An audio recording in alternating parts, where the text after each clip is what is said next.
What's up, everybody? It's Dr. Lara Pence here. This is the video series, Understanding Your Greatest Self. If this is your first time tuning in and you haven't watched any of these videos before, it's awesome that you found me. Way to go.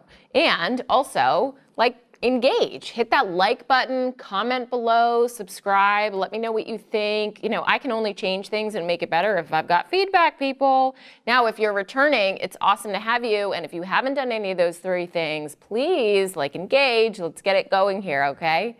All right, so we're talking about emotions, right? How to manage and regulate emotions. And this is our last stop on this topic. And today we're going to talk about how do you store emotions in a healthy way? Because let's be clear, there are times, right, where you might feel a particular emotion, but it's not really the time or place to express that or to even really get deep into the feeling of it. So let me give you an example of that. Let's say you're about to go into a presentation at work that you've been working really hard on for the last 3 months, and right before you go in, you get in a fight with your partner or your spouse. Eek, not great. And you feel like, the fight was sort of the other person's fault, and so let's say maybe you're a little bit angry about it, right? So you've got anger coursing through your body, maybe even rage, you're just super pissed. But 5 minutes from now, you're about to go into a super important meeting where a raise is on the line for you.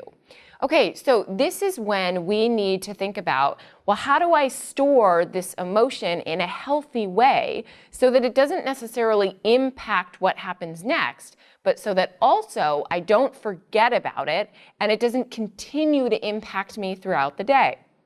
So one of the easiest ways to do this really is to imagine that you've got a container, right? So a jar or a box or just, I don't know, any kind of container, a bucket. Well, I don't know that a bucket's a container, but whatever. Anything that you can imagine you put things in, right? And then I want you to sort of think about, okay, well, let's imagine that I'm just going to acknowledge and recognize this feeling. And then I'm going to visualize putting it in the container, knowing that I'm going to pull it out later. That last part is one of the most important elements of when you store healthy emotions.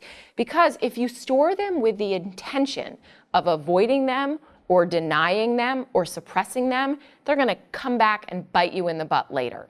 So you've got to store them with the recognition that you're going to pull them out later. So in that scenario that I gave earlier, a very simple way to do that would be to, let's say you sit down at your desk and you say to yourself, okay, I'm really angry right now, but I've got to go in and I've got to nail this meeting. Now, you could be saying this in your head or you could be saying it out loud depending on how much privacy you have, right?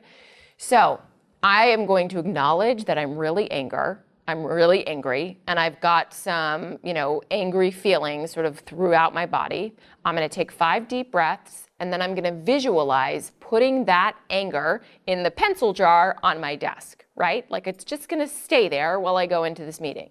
Now, when I come back from the meeting, I'm going to pull it out when is appropriate, and I'm going to take the next best step in making sure that I manage that feeling, right? So maybe it's circling back to the spouse or partner and picking up that conversation. Or maybe you take it with you and wait until you get home and address it at that point, right?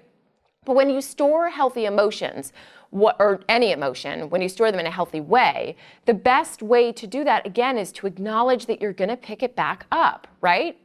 Okay, so your key question of the week is, what mantra can you begin to use to store your emotions in a healthy way? Okay? So lots of people use lots of different things. Usually when I'm storing emotions in a healthy way, it's real simple. I just say, I see you, I hear you, I will visit with you later. Right? Because I do a lot of difficult work with a lot of difficult clients. And so if I brought my emotions from one client, session into the next session, that would not only not serve me well, but it absolutely wouldn't serve my clients well. So I've got to do this on a regular basis. And that mantra works for me because I know that I'm going to revisit it later, right? And because I'm acknowledging how I'm feeling in the present. So again, your key question of the week is, what mantra can you use to store your emotions in a healthy way? And how can you practice doing that so that when you feel those emotions that might be difficult for you or painful for you or really overwhelming, you can actually put them aside and do the task at hand or manage what's in front of you, but then pick them back up later, okay? So in our next episode, we're going to talk more about ways in which you relate. How do you relate to others? How do you establish trust? What kind of boundaries exist in your world? It's all about ways of relating. Thanks again for joining me. Hit that subscribe button. I'm so grateful for your support. I'll see you on our next episode. All right, so next week we're going to talk about, every single time. I just have no idea. Hold on.